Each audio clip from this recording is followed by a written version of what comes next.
oftentimes we think that we can just put our relationships on the shelf until some moment in time where I'm in a better place to come back around and pick them up. And that's illusion. Relationships won't stick around and wait around for the perfect moment when we're all put together and we have it all sorted out. They're playing out in real time as we speak. Hey, thanks for coming. Welcome to the Love Shack.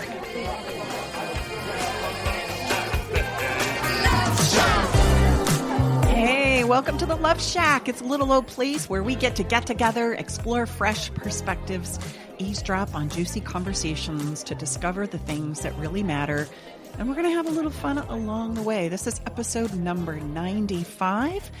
This is going to be questions that have been asked to us from people who connect with us on TikTok, Facebook, our podcast listeners, Instagram. Wherever it is you see us and listen to some of our tips and suggestions, advice.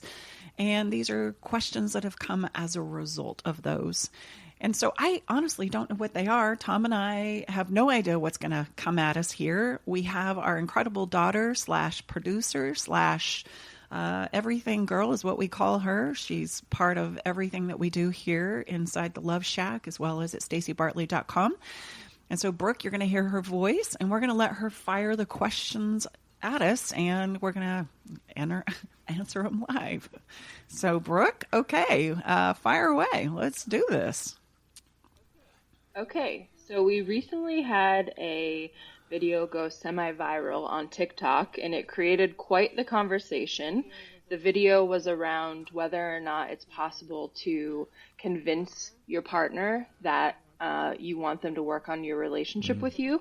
So the first question is kind of a subset conversation of that video. And he asked, what about when your partner asks for space to work on their mental health?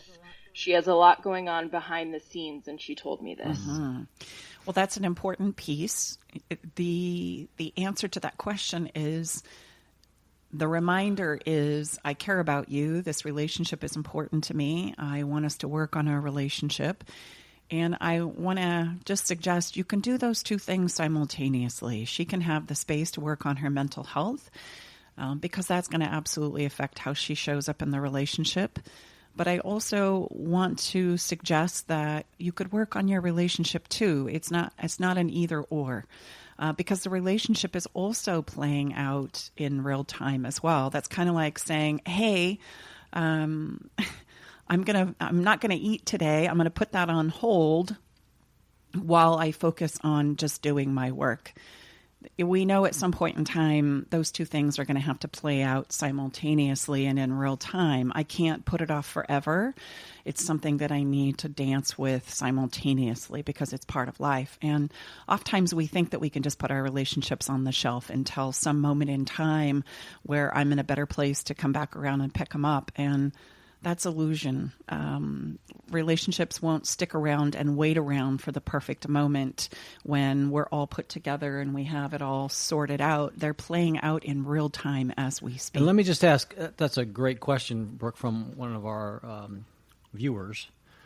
And I know we hear this even outside, and not at all to dismiss, someone, a partner, someone close to us going through a mental health issue. But I know we hear oftentimes, just in the normal way that a challenge in our relationship plays out, you correct me if I'm wrong, babe, one of the partners might say, look, I just need some space. Would the same answer apply to what you just shared? Meaning, why is it, I guess a better question for me to ask was, why is it that we think we need space rather than to turn and face what we're dealing with? Yes. Well, space, I want to create a distinction here.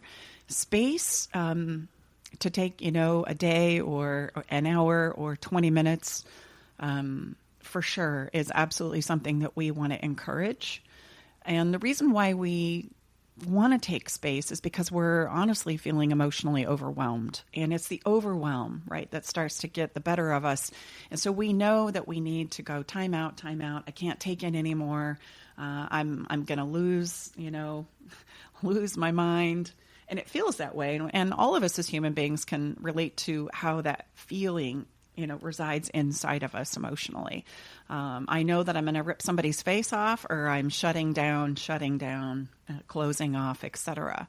So that's not what I'm saying. That's a good thing. And whenever we feel like we need to take some space and some time to just kind of digest down the emotional overwhelm that's happening inside of us as human beings, that's a good thing. And I want to encourage you to take time to do that.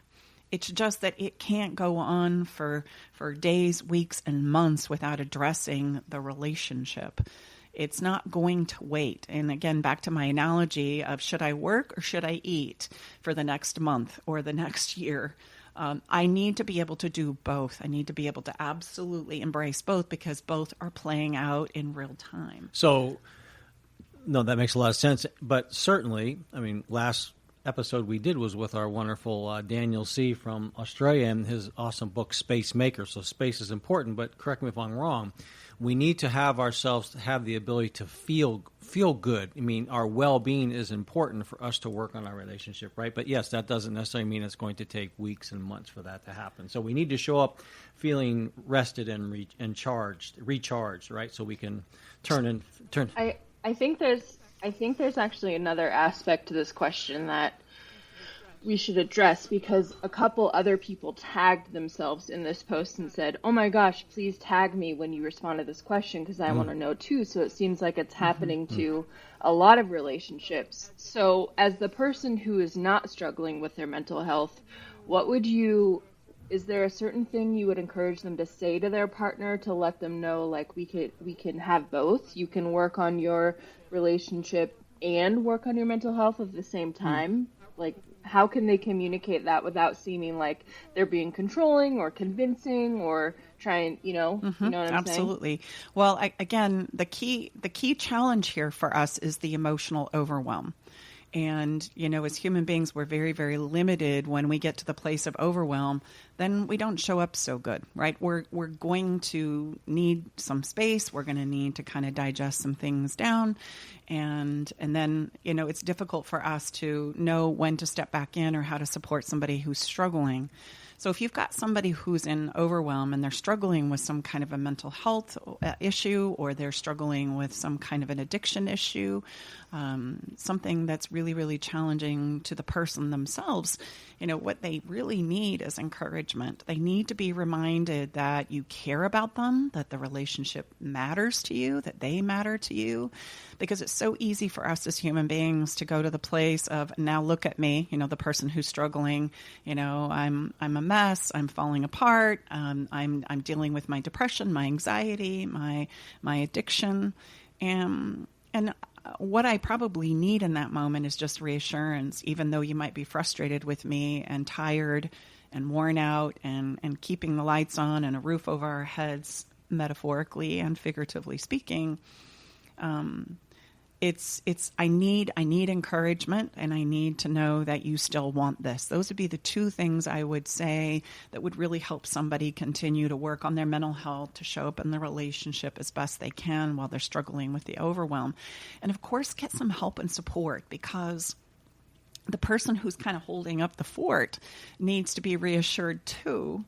And oftentimes the overwhelmed person doesn't have it in the tank to give. I was just going to say, if you're the person that Brooke described, the person that is trying to support the partner that's going through an additional challenge, my sense and experience, I've experienced that myself, you start to think, God, are we ever going to get there? So how do we handle that? Like, do you say all that you share with us with some kind of a timeline? Like, I hope we're able to do this like in 2 weeks? Mm-hmm. Well, it's tough to put a time frame on these things because we can't necessarily predict when they're going to heal. We do know that we do heal emotionally and that we can make strides to improve our lives if we're focusing on it and we're doing the things that we know we need to do to heal them. It's unlike physical. We could say, well, it's going to take 2 weeks, or it's going to take 6 weeks, or this is going to take you 3 months.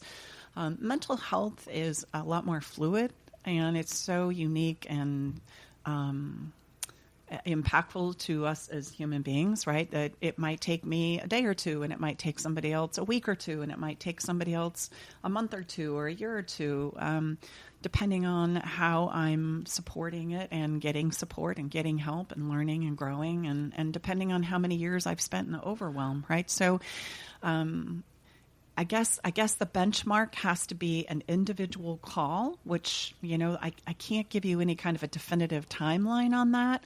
All I can say is be very mindful of not everybody running out of emotional gas. And okay, I've got one more. Sorry, Brooke, I'm not overtaking your producer position. Don't worry. But how about this then? Would there be, in certain specific cases, would we encourage a potential client to come on and start working with us, on their, by them, his or herself, and then mentoring, that client to keep inviting and supporting the person that has any additional struggle? And we've done that in the past, right? Absolutely.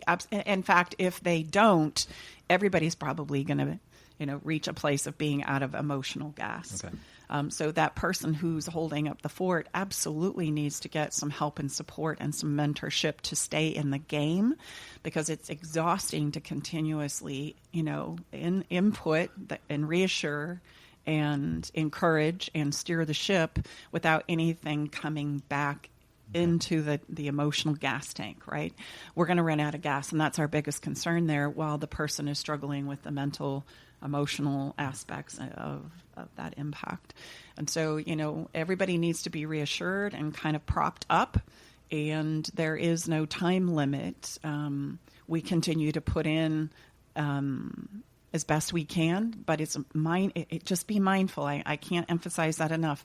You've got to take really good care of yourself, the person who's propping it up, right, because it's going to be on your shoulders for a given period of time, just like somebody who's physically injured, right? You're going to have to prepare the meals and clean the house and run the errands and go to the grocery store. And there's a tremendous amount of investment or contribution that has to go into that emotional healing, just like that physical healing. That's just similar to compassion fatigues, right? Yeah. And so if you don't take precautions to shore yourself up, to get, help and mentorship to refuel your own gas tank, then everybody's going to flatline.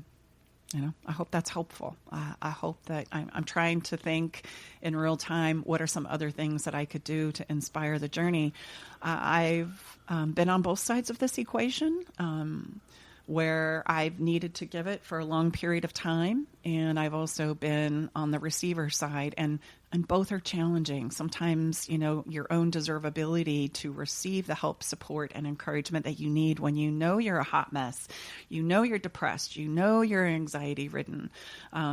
It's difficult also to allow the help and support in, truly to take a breath and let somebody pour into you. That's a good thing too. And I just want I want people to hear my voice and saying, it's okay to let the love in, right? When I'm struggling, don't beat your own fanny even more by not allowing somebody who loves you to truly contribute into you, to allow the love in. And those who are pouring the love in, don't forget to refuel your own emotional gas tank. I guess that would be the net of what it is we're trying to communicate to you. And space is absolutely going to be required, but we can't just put it on the shelf until we feel like we're in a place where we're ready to take that on. In fact, if I may just share one more item here that I think eloquently talks about what it is we're trying to do and communicate to you to do here. And it's something I've shared on the podcast before, so if you've heard it once, I hope that it's worth hearing a second time. My mom used to have a timer.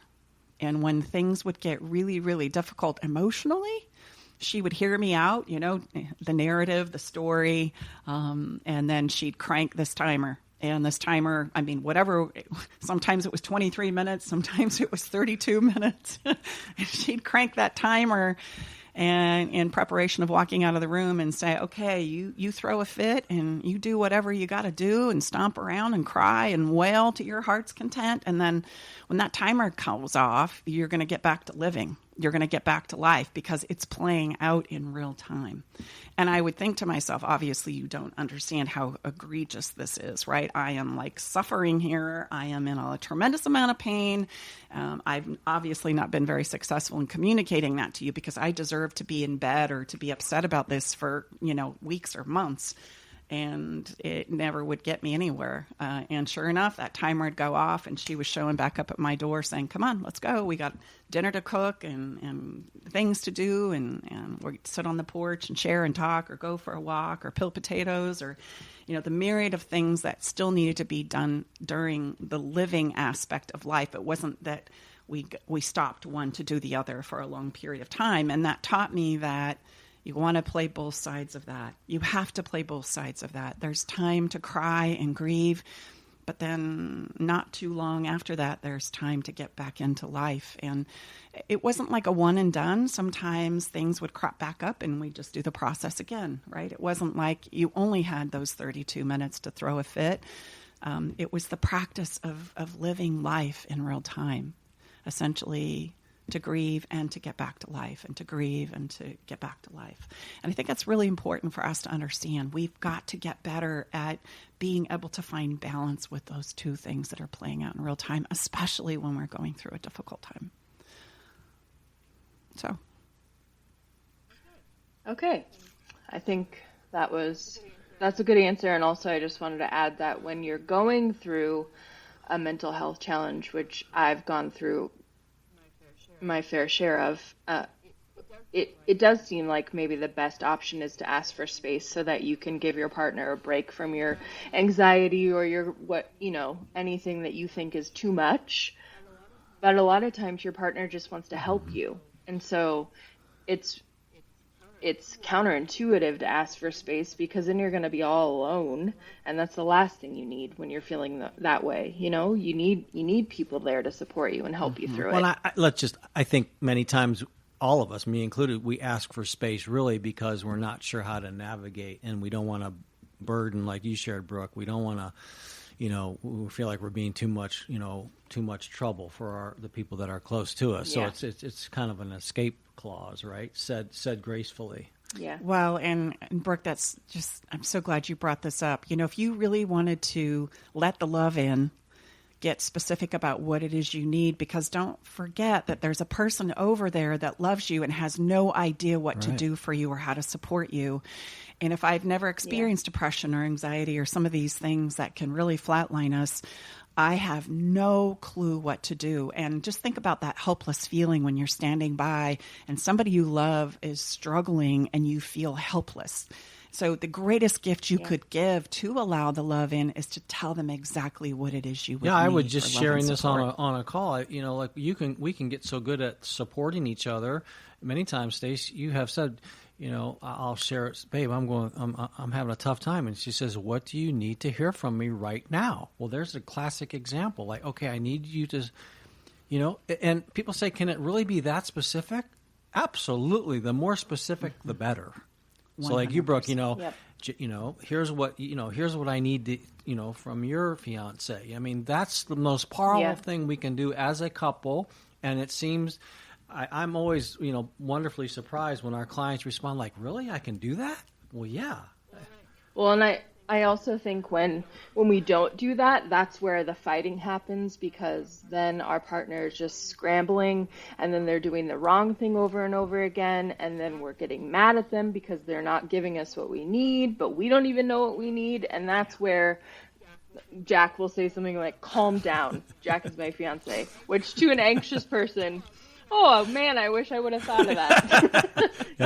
Exactly. I've already checked that box. Doesn't seem to be working at the moment. Right. Well, and then just think about how life-giving that gives everybody, right? An opportunity. If I know what you need and I can support you in that, then that makes me feel like I'm not helpless and I can knock it out of the park because you've told me exactly what it is I can do to make a difference in your life. And the person that's letting the love in gets what they need. And so it really turns into a great home run for everybody, right? And everybody gets to refuel that. And can happen in literally seconds. Mm-hmm. that's the most beautiful thing. The immediacy of the help and the benefit on both sides is really quick. Oh, yeah. Well, and truthfully, the last thing everybody needs is more space. That's a dangerous place because especially when we're dealing with depression, I mean, the last thing we want to do is isolate somebody who's depressed, right? That isolation can literally suck the life right out of you. And so you need somebody to be there with you. So don't buy into the illusion, of the monster that says, hey, come and be by yourself. Come and be alone with your own thoughts. And also the mental health issue could be, I guess, sort of the catalyst for relationship issues.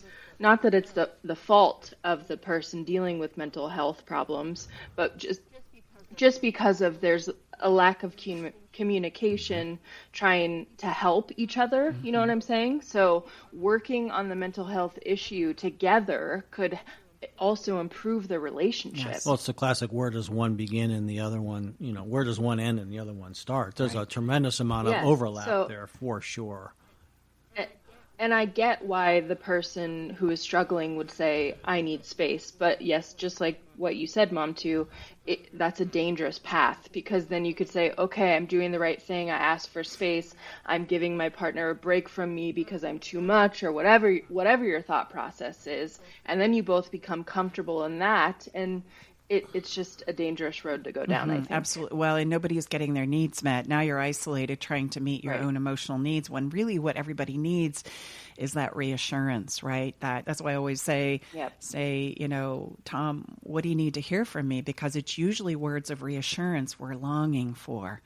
And to be heard, like you really get where I'm coming from, or at least you've taken the time to allow me the time and space to share it with you. And that's very life-giving to everybody, right? The one person has the opportunity to understand, and the other person has the opportunity to share it. And then if we can get more granular with those words of, tell me exactly what it is you need to hear, because I'm here to give that to you. It would be as specific as, making a meal for somebody because you know what it is they love. You know that their favorite ice cream is yada, yada, yada, and you love the sprinkles on top. Like, we can knock it out of the park if we will simply just tell our partners exactly what it is we're longing for. And believe it or not, as simple as that sounds, usually the challenge with that is the person who's needing the help and support doesn't know what they need themselves, because we don't spend a lot of time thinking about that. And so you could say, tell me, come on, what do you need to hear from me? What do you need specifically and with some training and guidance, and this is a big part. And like you said, babe, many times people will say, I don't know what I need. Well, then what don't you need? And we engineer it from the reverse of that. But these are very, very powerful, and the immediacy will be there when you already have these in place, in your repertoire.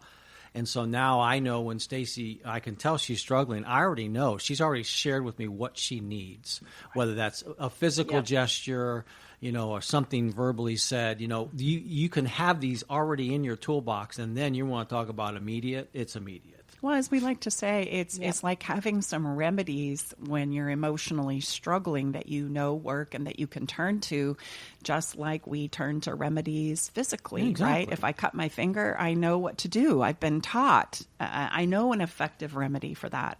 If I have a headache, I have an effective remedy for that too. If I have a stomach ache, I have an effective remedy for that too.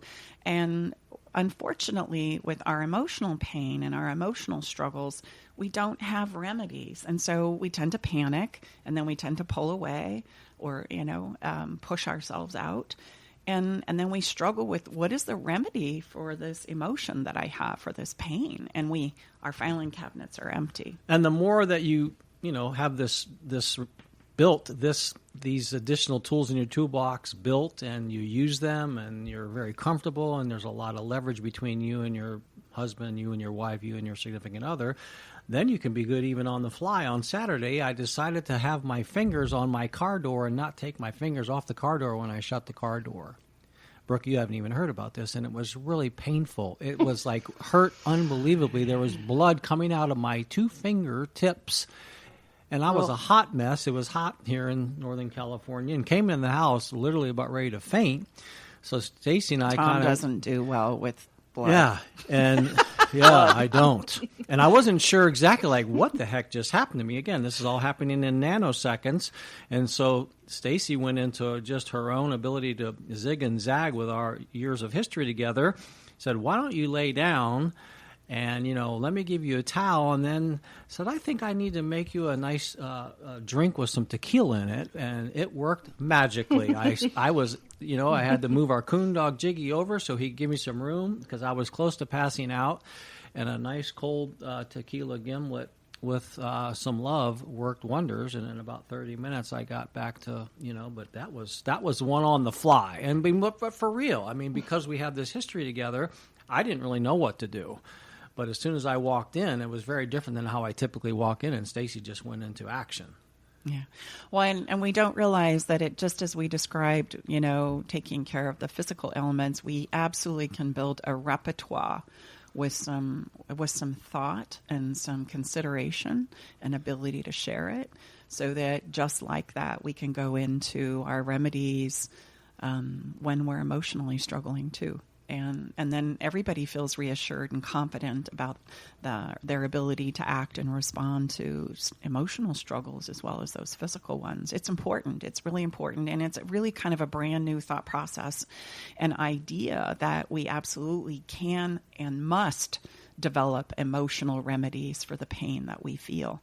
Otherwise, we're in constant panic mode and have no idea what to do, let alone, help our partners with their emotional struggles. And so we're all just kind of banging around with no idea what to do next. And what part of our frameworks and teachings do we really get honed in on creating these remedies?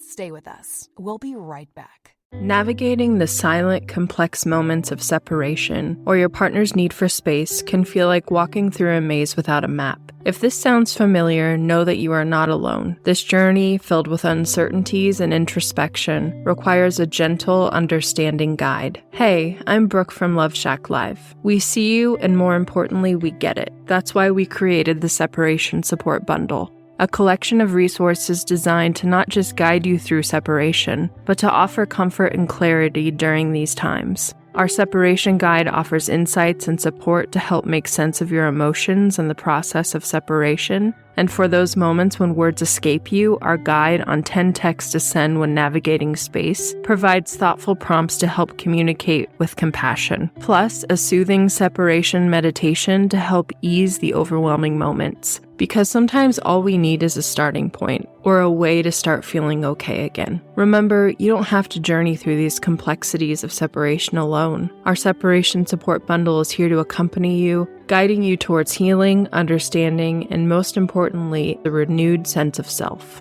Visit stacybartley.com/bundle today to access your free separation support bundle. At Love Shack Live, we're all about exploring the real stuff that relationships bring, the good and the challenging. So let's tackle this together, because even in the hardest times, there's hope, growth, and yes, even love to be found.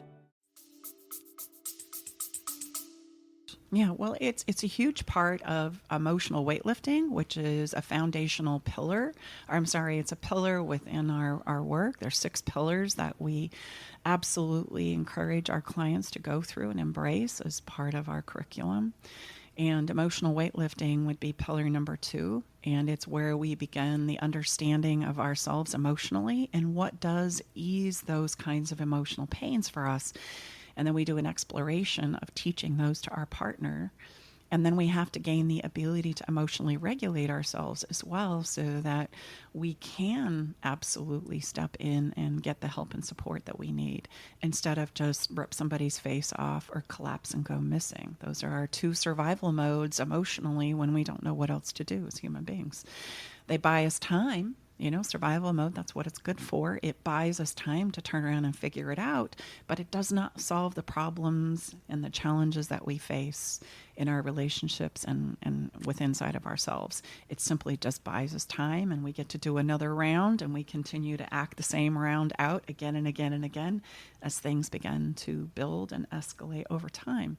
So it's an important must do. We've got to create remedies by understanding ourselves and specifically what it is that eases those. And that's going to be a practice. There's going to be things you can try, but each and every one of us are going to need different things. But as we start building that repertoire, just begin by taking your best guess. Where does one go to do some emotional weightlifting? Well, soon in the emotional weightlifting gym. Which is going to be part of Better Love Club, Yes. which is a podcast episode very soon to be had. We'll tell you more about that as we're ready to really launch Coming it. soon. But this is something that I'm very passionate about, and I see a huge need for. We need a place where we can come and we can emotionally work out so that we can discover some of those remedies within inside of us. And we can also develop our capacity and strength emotionally as a human being. It's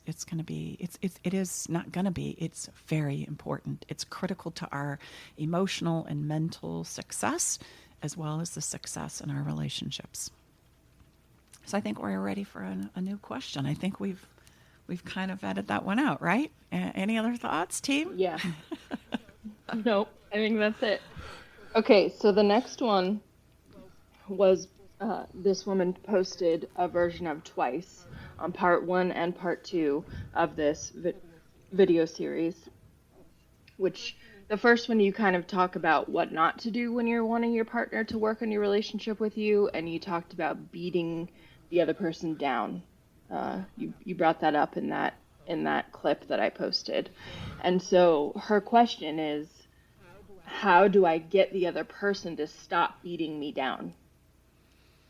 Well, great question, and my mind is turning here. The first thing that I'm thinking is you can't get anybody to do anything, really.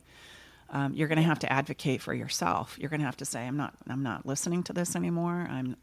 This is not helping us improve our relationship or the ability for me to show up. We're going in the wrong direction, and you must stop right now. What I could use from you is some encouragement. What I could use from you is a reminder that you care about this relationship. What I could use from you is a hug. What I could use from you is some kind of hopeful idea or vision that we could co-create together that would be much more helpful to me than what you're doing. So put that, I know we help people with a broken record statement. So put both pieces of that into a broken record statement that our listeners could use. Let's talk about what a broken record statement is first. Yeah, I was just going to say that. I figured you guys would emphasize that. So, and these are really helpful in these kind of situations because we can get our arms around. We don't have to remember everything. This just should be really helpful. You can put in your arsenal right now. Mm-hmm. Because we can't control anybody, all we can do truly is advocate for ourselves, which I call planting our flag. It's basically just telling the truth about where I'm at and disclosing what it is I need. A broken record statement absolutely helps us do that, plant our flag. And it sounds like just a statement of fact, a statement of truth. And regardless of where somebody might push on me, I'm going to continue to just come back to that broken record statement again and again and again. And so maybe it would be helpful for us to kind of role play this for our listeners today, to give them an idea of what that looks like and what that sounds like and how to discover your own broken record statement. And so maybe you come at me, right? You're gonna come at me and really do a good job of criticizing and belittling me and blaming me for all the mess ups and mistakes and all the frustration and pain that you're in. And then I will demonstrate a broken record statement. How about that? Stacy, for God's sakes, man, we have been going around and around and around over these same stupid places and struggles. When the heck are you going to be ready to step in and start working on our relationship? I'm getting really tired of waiting. I understand that you're tired of waiting. And what I need from you is not to criticize me, not to belittle me, not to minimize me, but to reassure me that this relationship is something that you want.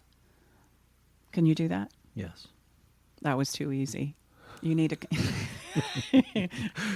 Brookie, you might need to step in here. You might need to step in here because, that's they're going to go, yeah, right. Like you guys are in Disneyland right now. That's not how it's going down at my house.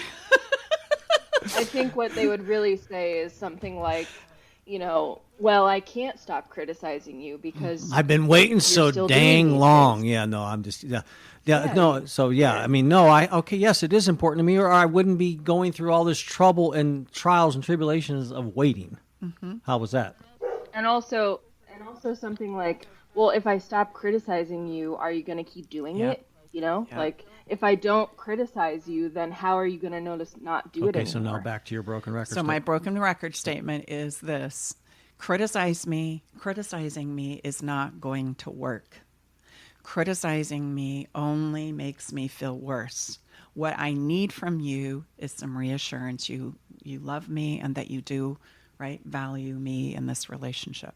And I'm not going to go anywhere. So come at me again, and I'm going to say it again and again and again. Yeah, the broken record part of this framework is exactly that. So what we tend to do, you correct me if I'm wrong, babe, is when people keep coming continuously at us with the same more or less, beat down, then we try to start addressing it and we get, intertanglement with them, and it's never going to go anywhere. But the broken record part, you just go back to that same cadence and rhythm.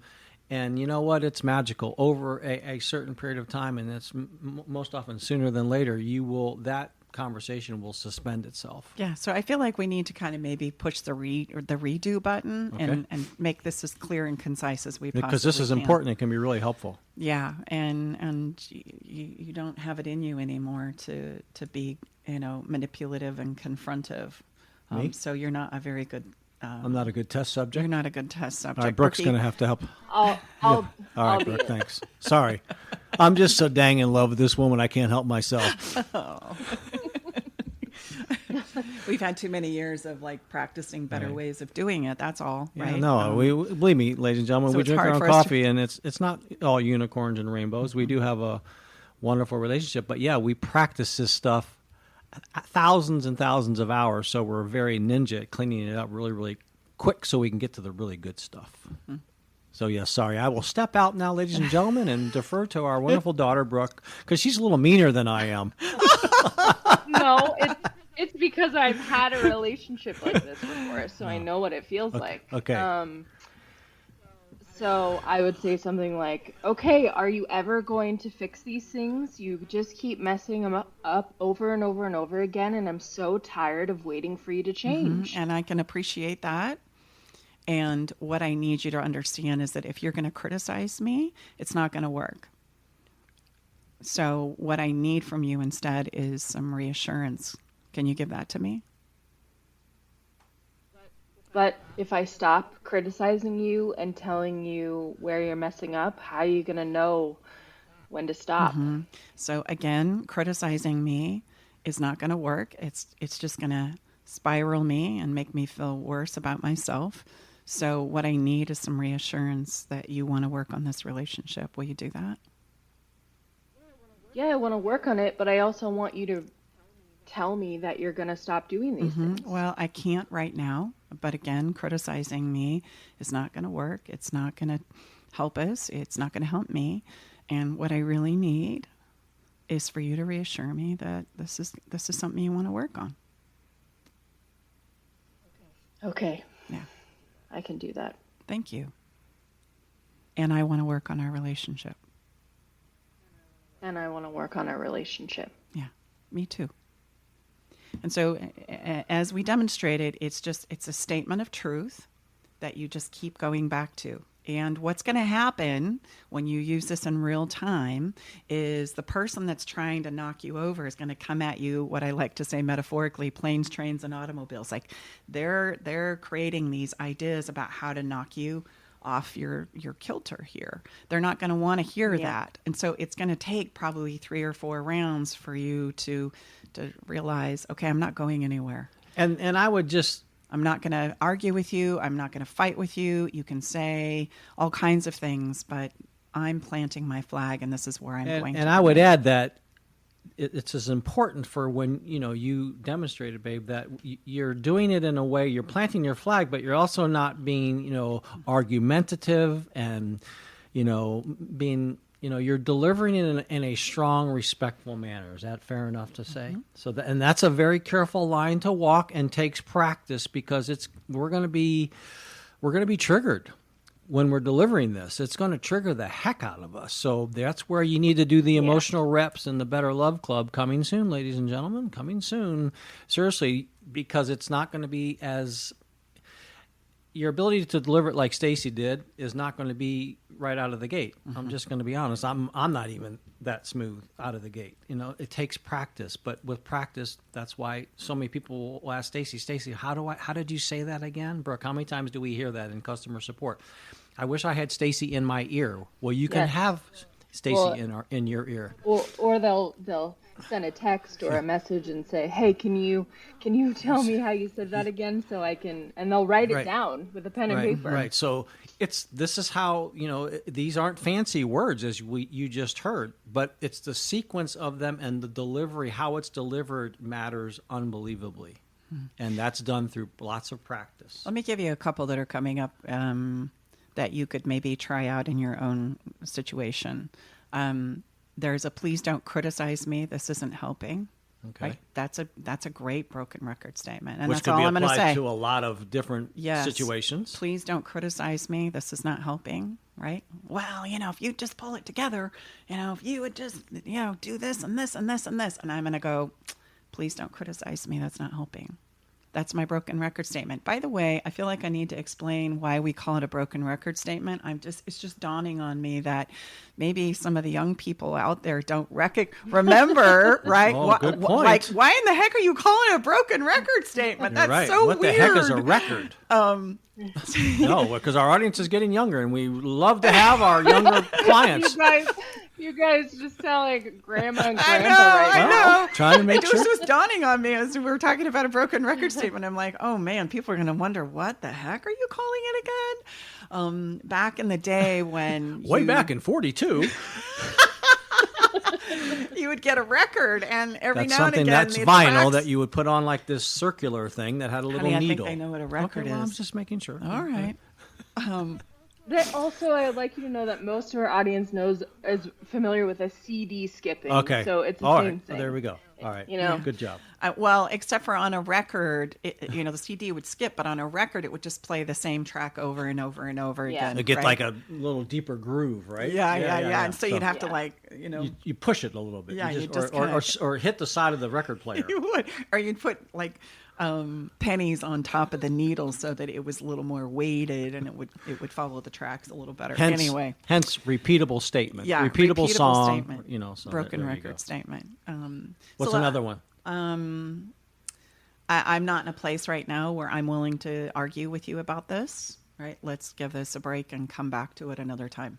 Or how about what if you said argue? Does that mean when you reconvene that you're scheduling another argument? Could you say I'm not in a position to discuss this? Not the really sure. But I'm not in a position to talk about this right now. Well, let's come back to this at another time.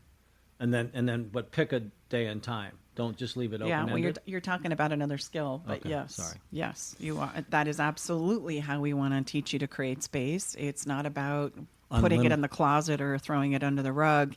If you truly want space, then disclose a time when you're going to come back around and try it again.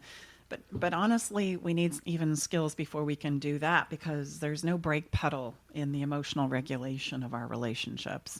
So we've got to be able to create the power of a pause, which becomes our brake pedal. And that's a skill that we also teach in our work for sure. So the broken record statement, though, is these are statements of truth that we just cling to. And when somebody's coming at us to criticize, manipulate, etc., blame. Yeah, I can just plant that flag, and I'm not going anywhere, because the minute I start to explain why, the minute I start to, plead my case, etc., now we're going to fight. So now again, you want to use that broken record statement, but don't add anything else onto it. Yeah, then just keep saying it. Keep saying it. Stay true to that. And the other person is just going to finally get the message that, okay, I guess we're done. Yep, yeah, we are. We got to find a new way to approach this. And I'm not going to argue with you about it. I'm not going to fight with you about it. This is the deal right here. I'm giving it to you straight.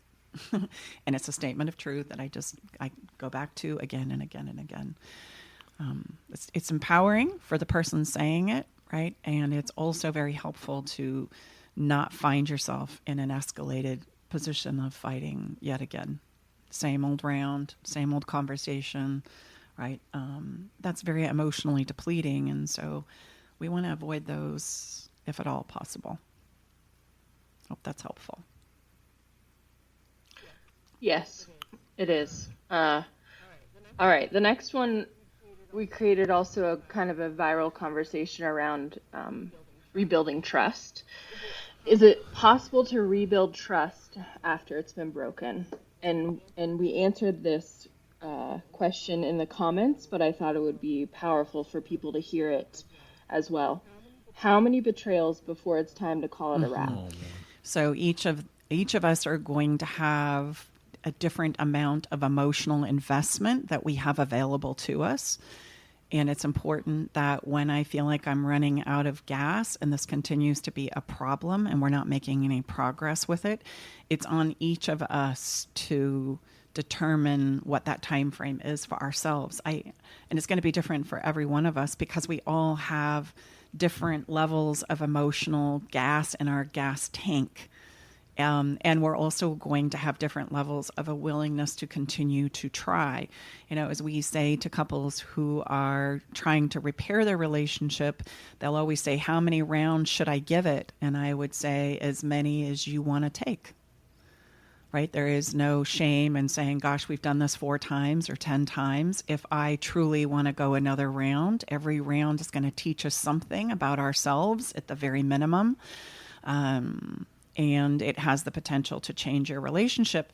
But I may not have 10 rounds in me. For me, maybe it's 2, maybe it's 4.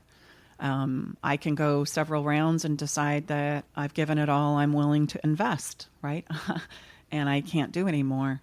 And it usually comes across in the statement of, I just can't do this anymore. Like, I know if I continue to do this and it continues to play out like it is, I'm not going to be okay personally.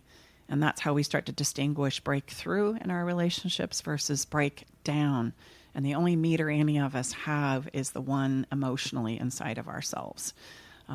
So it's important for us to look there for the gauge in regards to how many rounds do you have in you, right? And if we're not making progress in it, then it's okay for me to say, I can't do this anymore. I'm not going to be okay. And listen to that. Trust yourself there. We had another question on that same TikTok. Can reconciliation and remarriage happen after a divorce? Oh, absolutely. In fact, oftentimes it does. We divorce and we go about kind of identifying as individuals and we rebuild ourselves and we develop expanded capacity emotionally and strength and understanding about ourselves.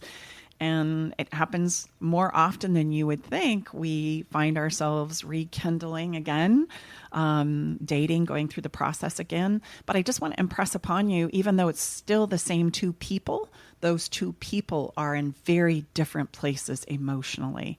And so then we marry again and off we go. So there's a principle that we talk a lot about in our work called contrast, the principle of contrast. And that's exactly what's playing out there. And it really is true. We can't get where it is we need to go together originally. And so we break apart and we do some learning and some growth and some healing and some expansion. And then we come back around, years later. And we do it all again from a different place. There's some maturity and some wisdom and some development emotionally that's happened for both people. So it's common that we can't get where it is we need to. We can't get to where it is we need to go individually because of what's playing out currently. And so that contrast helps us, takes us to the next place. Yep. I knew the answer to that one, but I wanted you to say it because I think some people would say, oh, no, never, Absolutely not. That could never happen, but we've seen it happen. Oh, yeah. And like I said, it's more common than you would think. It really is. 2 people that really love and care about each other, they because of where they are emotionally, can't seem to make it work. And so they break apart and then their life progresses and they develop capabilities, and then they come back around 5 years, 10 years, 20 years later, and they do it all again from a different place. I would say it's the wonderful opposite or antidote to someone, not to say that sometimes people not staying together is probably the best, the raw ingredients aren't there, but sometimes people choose to, split apart. And then how often do we hear that, they get together with some new person and lo and behold, a lot of the same dynamics are playing out with that new physical person, right? Mm-hmm. So what you just described, Brooke, with a question you asked would be well, no, these are the same two people that were there before, lo and behold, now they've moved forward, learned many new skills, put them into practice, new capabilities, and look what's been created with the same person, but a dramatically different experience. Well, another way that this plays out that might be more familiar to our listeners is when you do go through a divorce and you have the ability to re-identify yourself as a single individual person. Oftentimes what happens because of the kids is we come back and we find ourselves as really good friends raising kids. And so same two people, but absolutely what's happened is the relationship has transformed, and we recognize and realize we can still love each other. We can still cheer each other on. We can still raise our children, and we're actually better off and better friends than we were when we were trying to be lovers in our marriage and in our relationship. And I think we don't appreciate the transformation that relationships can evolve into if we'll just give it a little bit of time. That's something, even though you might be in a tremendous amount of conflict and pain now, perhaps maybe going through a divorce or some kind of a breakup, recognize and realize that change and transformation will absolutely happen. And you won't know what's on the other side of this until you travel there, meaning all we can do as human beings is show up and do the very best we can and become the very best person that we can, and we bring that to the table. And then oftentimes those relationships that we once had will transform into something different. It's wonderful to see. It's wonderful to experience as well, right? So regardless of whether you think it's possible or not, just focus and double down on you developing the very best version of you and bring that to the table. And it's amazing what can happen as a result of that, truly. Yep. The next question is from our YouTube channel. My wife is a functioning addict. It's been going on for several years, and sadly I have to admit I've been enabling her. The couple of sober hours I get with her per day are good, but once she goes to her addictions, she becomes oblivious to my presence, or we have arguments that she doesn't remember in the morning. What do I do to help her? Well, the only thing you can do is something we've talked a lot about in this episode. Reassure her, let her know that you love her, but she and only she is going to be able to get the help that she needs when she's ready. And there's not a lot we can do about that. This is the realities of where I end and you begin, meaning somebody in my life, I can only govern and rudder me. And if they're unwilling to rudder to a similar place, then I have to redecide what it is I have the capacity to do to respond to that, because I can't control another person and I can't force another person to get help. It's hard. It's really, really hard to accept where I end and you begin. And might that be a situation that, Brooke, and thank you for your question, the YouTube subscriber, might that be a situation where the wife could be getting some specific help around her addiction challenge, and then both could be also working on their relationship simultaneously? Absolutely. And that's ideally how it would need to play out. But if you're trying to force them to get help, that's not going to work. There's nothing you can do to force them to get help other than to say, hey, we need to get some help. Would you please be ready right now? I need you to be ready. Is there anything I can do to support you in getting help? Are you ready to get help? And then it comes back around to saying, I'm running out of gas. It's critically important that we get you some help. I can't sustain this personally. And then that turns into, oftentimes, I'm sorry, I can't take this journey with you anymore. I'm dying on the inside myself. I have someone very close to me is an addict, and this whole idea of enabling is interesting because what's the opposite of enabling? I kind of feel like it's neglecting, like enabling has become this kind of like bad word in addiction, but the opposite of enabling is also bad because then it just means you're not really helping them at all, So if a person doesn't want to stop their addiction, I kind of feel like the only way to connect with them is going to be some form of enabling. It doesn't mean you're buying their drugs or their alcohol, but it means you're not kicking them out of your house. It means that you're still having a relationship with them. It means that you're not constantly judging them for turning to their addiction. Those are all ways of enabling, but if you don't do those things, then they're just going to be all by themselves because we have a real problem with addiction in America, and we're not good at dealing with it outside of rehab.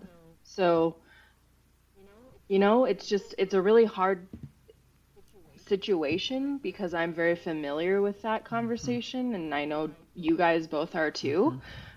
But it's kind of like either or. Like, I feel like both are bad, So what do you say to that? Absolutely. Knowing where you stand and what you're willing to contribute to and not to somebody who's struggling in addiction is going to be your way through the person who's supporting the addicted. And that's going to be different for all of us. Absolutely, we don't want to enable by buying but oftentimes there's a rationalization too. There's a conversation about, okay, I'll just do it this once and then it'll be over, I swear, you have to be, and Rounds will do this, right? Rounds will say, no, I can't go there with you right now, but I love you, right? And I'm willing to do other things, but not to support the addiction. And you find that as you get more and more clear about what you're willing to do and what you're not willing to do, and you just disclose it, you automatically can love that person. I don't think we talk about this where I love this person, but I don't have to get aggressive and convince them that I don't love them and that to push them away in order for them to get help. That becomes abusive, right? It's emotionally abusive if it's not physically abusive. And that's really the delicate line that we're walking, right? It's I love you and I care about you and I want this to be better. I want you to get help. And here's where I'm not willing to go with you. No more. I'm not willing to go here with you anymore. And then would that be like how we teach and mentor in boundaries? I would, as Brooke shared, we've all been through this. My own experience was that door, that garage door we use as a metaphor, it changes positions. Was that a fair enough in our journey? You're talking about the metaphor of a boundary not being a fence, right? Like because I've set this fence changed. Up and it's never going to change. And because I've said I won't do this, there's no renegotiating it. So that's a very movable It's more like a garage door where you can close it immediately if you need to, and you can open it up a crack and risk a little bit and then a little more as things improve and get better. And then if I ever need to, I can always close it shut again. And that's very much, I'm glad you brought that up, babe, because that's very much how you navigate addiction, right? There's going to be days where you're willing to risk a little bit, and there's going to be days where it's like, oh, this is a no-fly zone. Right. The garage door is now shut. Okay. Absolutely. And it's a day by day, sometimes moment by moment walk that everybody is walking together. And sobriety, of course, is the goal. But sometimes, we fall off of sobriety, and that has to be a known part of the journey. We've got to know how to get back on the horse when we fall off the horse, and being able to do both is, I think, maybe the first step in managing addiction. It seems to be we've got to get good at getting back on the horse, so to speak, and not just falling off the horse and staying there, And so be willing to risk, the getting on and getting off place. What were you going to say, Brooke? I was going to say, I used to take this person's falling off the wagon very personally, like it was a affront to me, like they were giving up on me and my relationship with them. So to this man who commented on our YouTube, I would just say, don't do that. That's the worst way that you can take someone falling off the wagon, because they are so disappointed in themselves. They don't need to feel like they've disappointed you or rocked the foundation of your relationship as well. And also, it does nothing good for you, because that's not what's happening. They're not doing this to offend you. They've made a mistake. They're fighting a battle that we don't really understand, and it's the hardest thing that they've ever had to do. And if they don't have that deep desire to become sober and they're just doing it for you, that's going to happen over and over again. Very well said. Absolutely. And I would encourage the person that asked the question, again, we've talked a lot about this on this episode, if you're feeling like you're running out of gas and getting exasperated and maybe seeing this may never change, then it is imperative that you get some relevant and specific help for yourself to boost yourself. I mean, and because we're gonna not make it. You're gonna run out of bandwidth. You will, and you don't have to wait till whatever, in this case, his wife. So you do them simultaneously. That's I think a very important distinction that you don't hear often. You have to do it simultaneously, and we're a unique body of work where we work with a lot of our clients come to us individually, even though they're in a relationship. Mm-hmm. That's a very unique place. We're very good at that. We're comfortable with that, and we're very good at encouraging and teaching and mentoring our client to keep inviting that kind of non-participatory husband, wife, spouse, partner. And a lot of them come on board, and we've all been called, us three, some pretty nasty things, too. Yeah. And I feel like it's important as we wrap up this conversation here, due to all of the questions that have been asked, let's talk about trust for a minute. I really want to come back around. But before you sum up with trust, I want to ask one more question that has to do with trust, because we had so many negative comments about this one specific thing that I would love for you to clarify about trust. Mm-hmm. So I just kind of summed them all up into a couple of questions. How do you truly move on after an affair? How do you stop worrying they will cheat again? How do you stop feeling they will be betrayed, or that you will be betrayed? Because on all of our videos about trust, we have comments that say, no way, or that could never happen, or this is impossible, or maybe you could forgive them, but then you're going to have to compromise for the rest of your life, So I think this would be a great way to sum up the show in the point of view of trust, what you're going to say. Yeah, absolutely. It's hard for us to wrap our head around being able to let it go. And that's going to be the hardest part. And that's an inside job. It would be synonymous with forgiveness, like let it go, let it be.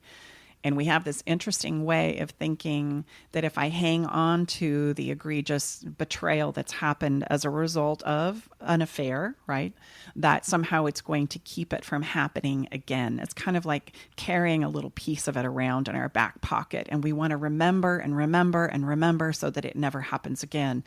And there's a bias, a cognitive distortion there that's going to be what keeps me from ever having to experience this kind of pain and betrayal again. And I want you to understand that actually the truth is, if you don't let go of it, your actions of hanging on to it are going to be the thing that pushes the person away.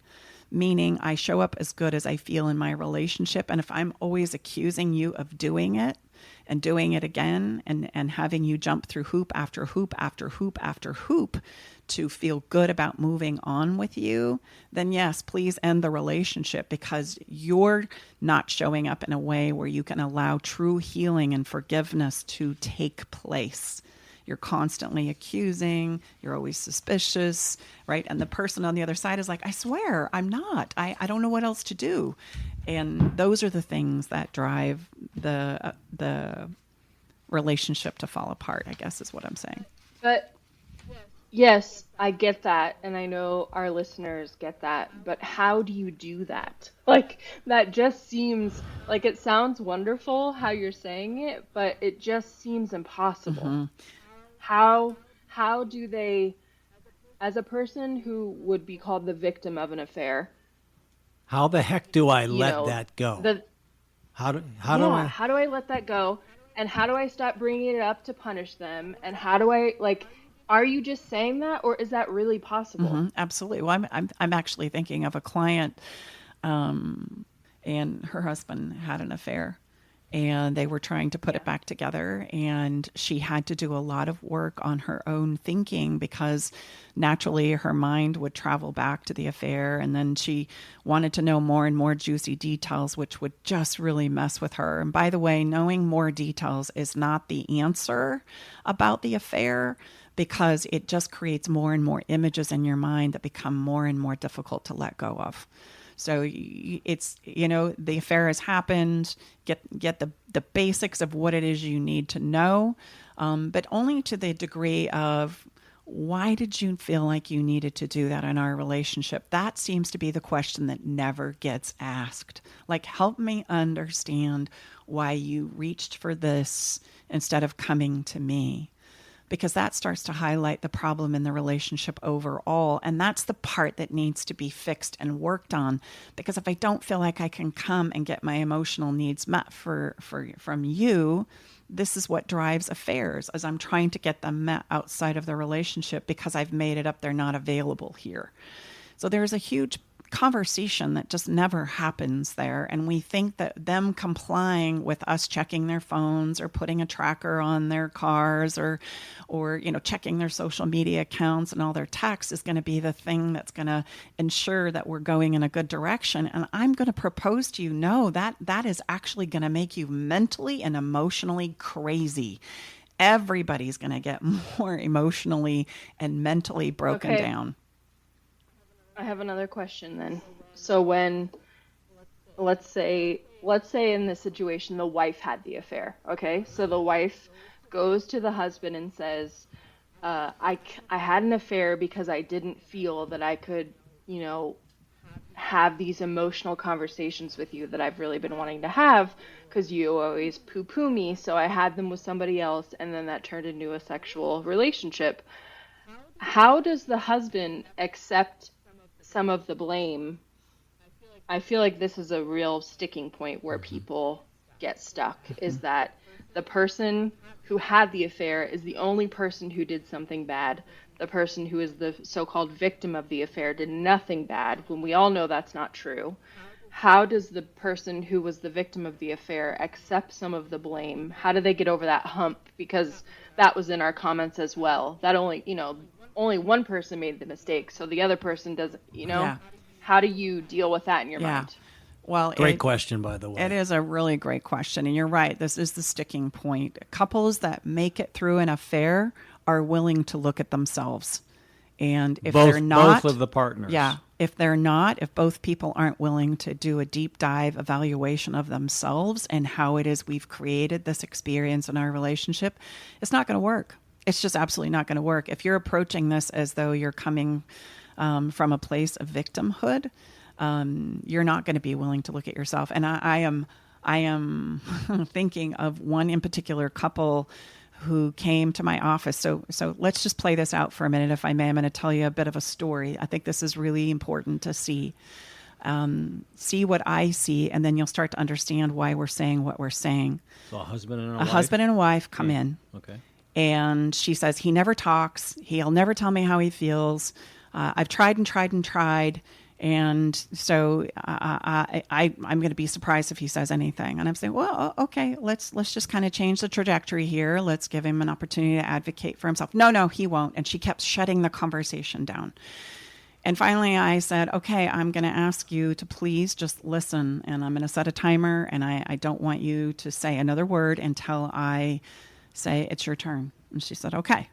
So lo and behold, once he had the space and the safety to talk, he talked a lot. And in our sessions, he would talk and talk and talk, and things were going really, really well until I said, okay, so what, let's look at your side of this and let's discover what it is inside of you that causes you to override him and to monopolize the conversation and to tell him what he thinks and how he feels, and right, to be somewhat controlling and dominant of the conversations that you're having inside of your relationship. Do you think that these might be things that he's sought emotional connection with outside of your relationship? And she blew a gasket. She absolutely lost it and said, I'm the victim here. obviously you're not very good at knowing how to handle affairs because this is not me that's done this. This is this is his fault. He's the one that's done the wrong, not me. Yep. And so there you have it. She's dominating and controlling the person, the man in this particular case. The man is longing for some kind of an emotional connection where he can show up and express and share himself. And so she's not going to listen or take the time to do that. So he sought it outside of their relationship. Very common. So barring the outliers, which there always are in every situation, in your experience over our 10 years of doing this work, would you say in an affair, specifically to an affair, infidelity, is there always two components that lead to this situation rather than what Brooke described? There's Yes. Yes. It's always it takes two to tango, I would say, and there is a reason why the person is seeking the affair outside of the relationship, and didn't say that I'm unhappy in this relationship, so this is what I'm going to do.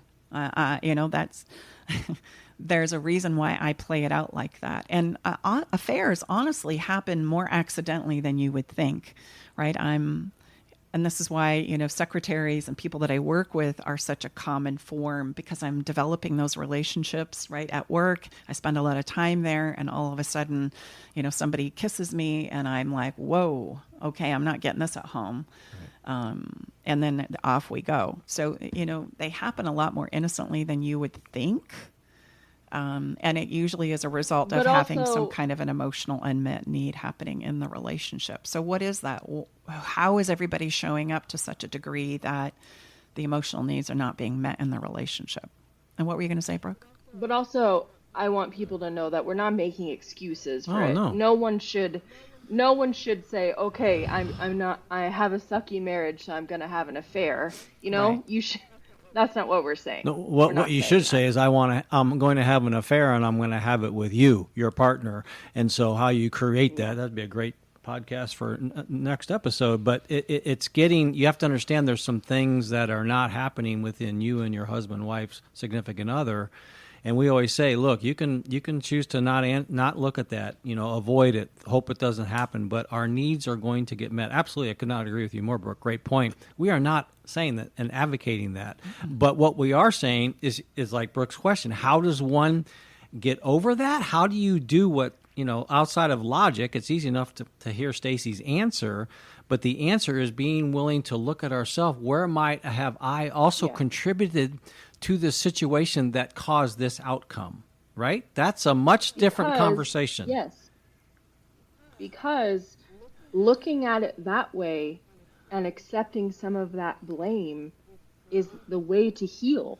Because then you can actually visually see the path of how it occurred, and then it can make sense to you, and then you can get over it. Once you kind of see exactly how it happened, then you know exactly what you need to do to fix the situation, and then you can feel peace that it's not going to happen again because you fixed it. Yeah. Well, exactly. it goes from a purely logical process to an emotional and transformational experience until one can where am I? I mean, we do this all the time. If I see something quite egregious or whatever, I try to think, gosh, might I be showing up in that kind of a way? That's the true actualized person. You have to be able to be willing to, and objectively look within yourself. Where might be, falling down in that particular area, rather than being so accusatory towards somebody else. Yeah, if you're Before you guys move on from this, I have one last question. Sorry.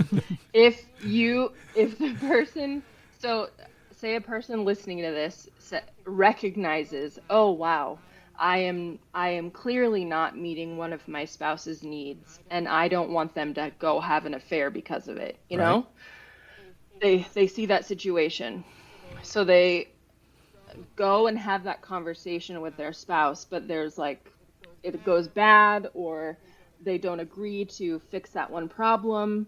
What do you do when your spouse says, I'm not going to work on this with you, or, I'm not going to fix that problem, or it's fine, I'm going to go have an affair? How do you approach that situation? Well, so going back to we can't force or manipulate anyone to give us what it is we ultimately want and need, and sometimes what it is we know we need to do for ourselves. So at some point in time, we're going to have to step in and advocate for that for ourselves, because there's no winners if I flatline and you flatline, or, I'm standing by and my own life is breaking down, right? I hope that if push comes to shove, we'll choose ourselves over choosing our relationship. We must, otherwise it's a game over, right? Everybody's going to lose. Well, and that's a very difficult line. And I would also say that to me would be the ultimate cue to where, with great love and respect, as Robin Sharma likes to say, get some help, get some outside professional expertise that can come around you and most likely facilitate an environment that you can't create on your own, and facilitate some conversations that need to take place. Well, and just a quick plug, you can get help with us by scheduling a clarity call at stacybartley.com/apply. Okay, continue. I love it. Yeah. And take advantage of that, right? This is we want to connect and support and help. And you'll be talking to me, by the way. Yeah, absolutely. Yeah. This place, somebody's got to do something. Oftentimes what ends up happening is it's like nobody knows what to do. And so we just kind of like do nothing because we're afraid of doing the wrong thing.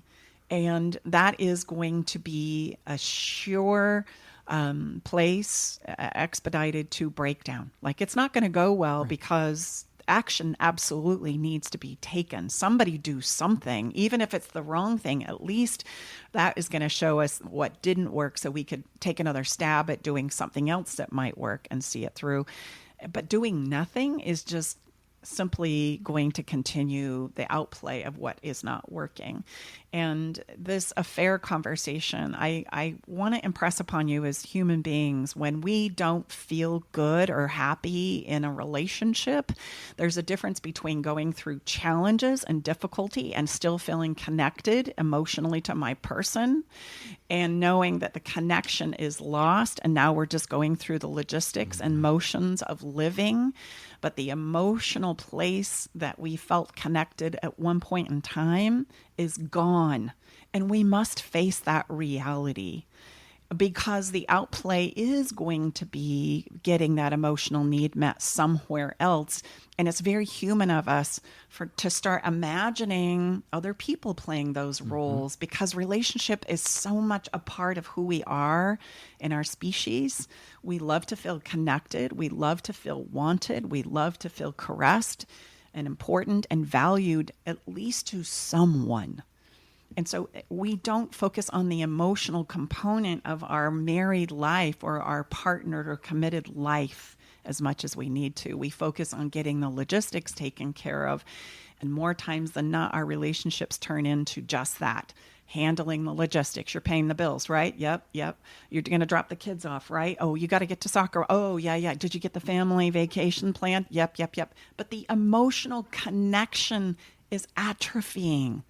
And if that's the case, then we are going to try and meet that emotional need through bleeding out the back, is what I call it, through, yes, affairs. There are emotional affairs, physical affairs, but we're also going to be drinking more. We're going to be working more. We're going to be exercising more. We're going to be shopping more. We're going to do whatever we need to do to emotionally fuel so we can show back up in the relationship. And so everybody has a role to play. Remember, relationships are a co-creation, for heaven's sakes. It can never just be on one person's shoulders in regards to the outplay or the creation of our relationship when there's two of us contributing in or not. There has to be a look and a view that we both take responsibility for, and that includes turning it around. That includes putting it back on track. And it's going to require both of us to show up and learn new ways of participating and contributing into this relationship that we have as far as the creation of us. I wish you'd get a little more passionate about this. No. And if you're not into that sort of thing, then flush it and move on. That's what I would have to say. If you're not interested in taking a good look at yourself, then flush this relationship, and I know that you're going to get taught a few things down the road. And again, use this as the catalyst, or like Stacy says, this catalytic moment to realize I need some help. It is okay and perfectly normal to ask for help. But You we must. have And Go ahead. the average married couple waits 6 years to get help. Wow. So imagine how much shit can take place Wow. within those 6 years, and how depleted you'll feel by the end of them. How much better it could be if you got help That's now. a great. That I've never heard that statistic. That's a wow. That's a mind Don't blower. wait. Don't wait 6 weeks. I mean, for heaven's sakes, we always say if someone was standing on your toe in the grocery line, would you wait 6 years to ask them to get off your dang toe? No. You'd say like about 6 seconds. Excuse me, but why do we do it elsewhere in our emotional Emotionally. lives? Don't do that. Yeah. I would say don't wait 6 hours. Yeah. Right? I know. Let alone 6 days, 6 years. Because just think, you go to bed every single night and you're like, is this good? Is this as good as it's going to Yes. get? I've asked myself that question in a past relationship. The answer is no. That is not as good as it can be. It can be so much better. So stop waiting, and we can help you. Absolutely. I feel like it's probably time to wrap this up for sure. Yeah. We probably Yeah. didn't get through all of the questions, but I promise we'll come back and do more of these. Are we going to share our follow the fun and our song? I think we absolutely should. I mean, every episode needs one, and these I are- don't this know. This has been heavy, so this would be a great segue. Like you can even, or you need to. It's not even. You need to make sure that you put some novelty in place. Stacey and I were talking about this at great length after we had a wonderfully novel and fun evening last night. We came home. And Stacey said, I wanted the night to continue, so we turned on our lights and sat in our little garden out front, put our little speaker out there, and continued and talked about why is it so many couples have problems with novelty and play after 6 years or 6 weeks or 6 months. Well, and I'm so glad you brought that up, babe, because that's exactly where our follow the fun is going to come from for this episode is, I titled it, Let's Keep It Simple and Enjoy the Moment. And the moment is be here now. And so, yes, just like we did last night, plug in some twinkle lights, turn on your favorite tunes, right? Because those take us places. And let those move you. And snag your favorite beverage, listen, sip, cuddle, kiss, and laugh. And if you feel like it, share. But just to sit in the moment together, right? Enjoying those simple little pleasures of life does so much to refuel And us. I'm going to brag on my wonderful wife. And Brooke, you were just visiting. You said, Mom, too, there's no way you're going to pull anything out of those cupboards. I've seen there's nothing in there to produce a dinner. Stacey is magical. So we didn't have a whole lot to choose from when we came home, and Stacey wanted to extend our night. We did have a bottle of wine, thank goodness. That was huge. And then our snack was wonderful. Brooke, we bought them when you were here, an extra package of the croutons for the salad that didn't get eaten, and some chopped up cheese. That was the treat. And guess what? It was wonderful. So we had some lovely red wine, some lovely tasting croutons, and some cheese. So again, we talked at length. It does not have to be hard. It does not have to be hard. The grand things are wonderful. Our trip to Italy, wonderful, but we're not going to do one of those all the time, and we wait way too long before we have these moments that matter, that are not that hard to produce, but do take some intention. I cannot overemphasize how important that is. And to be fully transparent, I was ready to, could have said, let's just call it a night, babe. I mean, Stacey danced every song. I didn't dance every song, but a lot of them. So I was good. No, we want it, and I could tell it meant a lot to Stacey. I want this night to continue. It was a beautiful summer night here in Sacramento. We're the only ones out. Brooke knows we have a little garden in our front of our house. You can't even tell we're in there. Jiggy was excited that we were home. He was on the couch with us. We had our little speaker out there. It was absolutely lovely. So, I mean, that's not complicated like, treats you'd find at the Ritz-Carlton. No, it's so simple. It's so simple. And even if you're going through a difficult time right now, take time to create a moment like this, and thread them together. It's really not very complicated. It's more of like a mind trip that we can do it and we can go there. Yes, you can. Insist that you do. It's kind of like back to that timer idea, Look, we want to live on both sides. There's times to get things done and handled, and there's times to sit back and simply enjoy, right, the moment with some music, some wine, and some croutons and little cheese. Kissing. Yes. And our song today, as we wrap up this episode, comes from Diana Krall, and she said, "Hey, let's fall in love. Let's just do it. What the heck? Let's fall in love again." I love the lyrics when she says, "Why shouldn't we? What the heck? Let's just give it a whirl, and let's let our hearts decide." In fact, let's that song was playing falling. this morning on our speaker because we always start our morning. If we're together, let's put on some nice music. We prepare our coffee, and Stace says, "Babe, that's our song for the show today, right there." So, again, doesn't have to be complicated, but boy, does it make a difference. It sure does. So check out this week's song along with all of our songs from our past episodes by going to our website at stacybartley.com and clicking on the Love Shack Live playlist. Each and every one of our episodes has a song. You'll have a fun playlist about the journey of love. And so as we wrap up today, thank you so much for engaging with us, for asking your questions. It means the world to us. It truly does. And if you by chance have a conversation or a question for us, ask it, because I promise we're going to answer it somehow, whether it's on a podcast episode or through our social media. We truly do care and want to connect with you. And Brooke, do we still have can people go to our website and leave us an audio message as well? Do we still have that on there? Yep, if you go to stacybartley.com/podcast, you'll see a button to leave a message, and you can leave a voice message for us. My final encouragement is do your best to be a better lover every single day. Have some fun while doing it and commit to feeling good along the way. You and you alone will know, right, when I'm feeling a little bit better and when I'm not. Listen to that. Until next time, we look forward to seeing you again here in the Love Shack. Thanks, everybody. Bye-bye for now. Okay, everybody, time to go. We got to close the doors to the Love Shack for this week. You don't have to go home, but you can't stay here. Come back next week, though, and join us for another edition of Love Shack Live with Tom and Stacy Bartley.